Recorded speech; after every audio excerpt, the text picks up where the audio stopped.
Imagine ruling a nation longer than most of its citizens have been alive.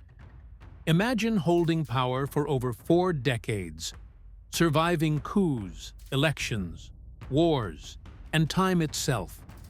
This is the story of Paul Biya, the man called the Sphinx of Africa, a leader who has ruled Cameroon since 1982, longer than any living president on earth.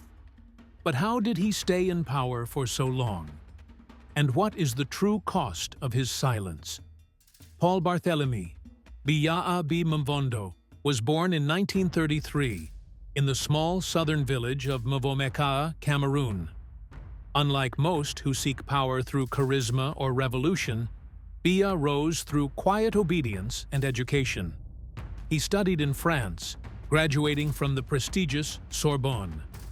When he returned, he wasn't the loudest voice in politics, but he was the smartest man in the room.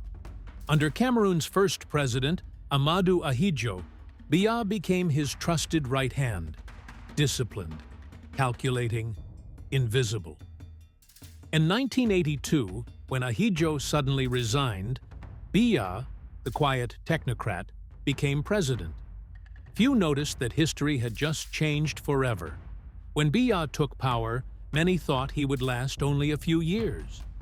But what followed was a masterclass in political survival. He built loyalty not through fear, but through patience. He allowed opponents to speak, then watched them destroy themselves. He spoke little, appeared rarely, and ruled absolutely. Critics called him absent, supporters called him wise. Either way, he always remained in control. In the 1990s, when democracy swept across Africa, protests erupted in Cameroon.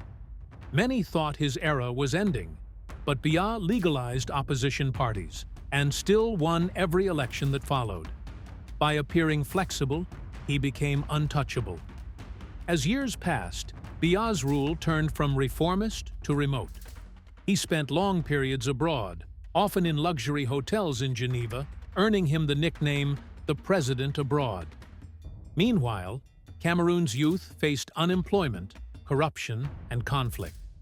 The Anglophone crisis tore through the West, but Biya rarely appeared, ruling through statements and silence. His wealth, estimated in the hundreds of millions, became a symbol of a system built on loyalty rather than progress. Yet, even as critics demanded change, elections came and went, and Biya remained. After more than 40 years in power, Paul Biya is now in his 90s. Many in Cameroon have never known another leader. His face is on every classroom wall, but few young people have ever seen him in person. Some call him a stabilizer, the man who kept Cameroon from chaos.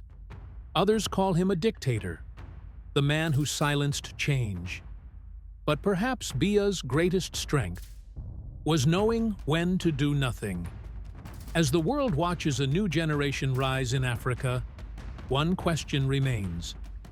Can Cameroon move forward while its past still sits in power? This is not just the story of Paul Biya. It's the story of a nation trapped between history and tomorrow.